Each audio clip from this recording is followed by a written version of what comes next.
Paraguay es invitado de honor en la Feria del Libro de Montevideo. Varios autores participan del evento con sus obras, como Luz Aldívar, Alain Sanz-Sáenz, Carlos Bassano, Lino Trinidad Sanabria, Norma Flores Allende, Ramiro Domínguez, María del Carmen Pompa, Estela da Silveira y Lourdes Espínola. Me verás volar por la ciudad de la furia. Las canciones de Gustavo Cerati sonarán de la mano de la banda argentina Música para Volar, que se presenta con músicos y cantantes paraguayos. El show es hoy a las 21:30 en el Gran Teatro del Banco Central. Partes de todos, nada cambiará. Rubias morenas. La cantante América Ferreira recibe hoy el trofeo Alma Vibrante, otorgado por la Fundación Agustín Barbosa a mujeres que trabajan por la cultura. La entrega será a las 18 horas en el local de la Fundación, en Simón Bolívar, entre Iturbe y Caballero.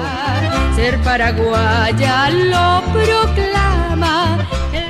Estaban haciendo contrabando de... El documental Paraguay, Droga y Banana, dirigido por Juan Manuel Salinas, que explora conexiones entre el narcotráfico y la política, se proyecta nuevamente hoy en el Centro Cultural Juan de Salazar a las 19 horas con acceso libre y gratuito. A toda la gente lo que le preocupa es mi casa. Sabes tú, mi amor, que solo pienso en ti. Sabes que me muero si no estás aquí. El cantautor paraguayo Abel Ullón presenta su segundo disco llamado La Razón, con un concierto hoy en el Teatro de las Américas del CCPA a las 20 horas. Yo no supe amarte y luego te perdí. Es que tu me matas. También hoy a las 20, el Festival Internacional de Cine presenta la película francesa Una mujer, una vida, dirigida por Stéphane Brisset, drama sobre el cambio en la vida de una joven tras casarse.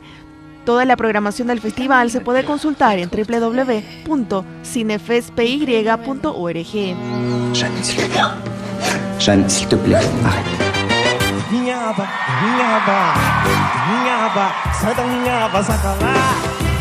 También el sábado, el cantante brasileño Alexandre Pires se reencontrará con el público paraguayo en el Centro de Convenciones de la Conmebol a partir de las 21:30.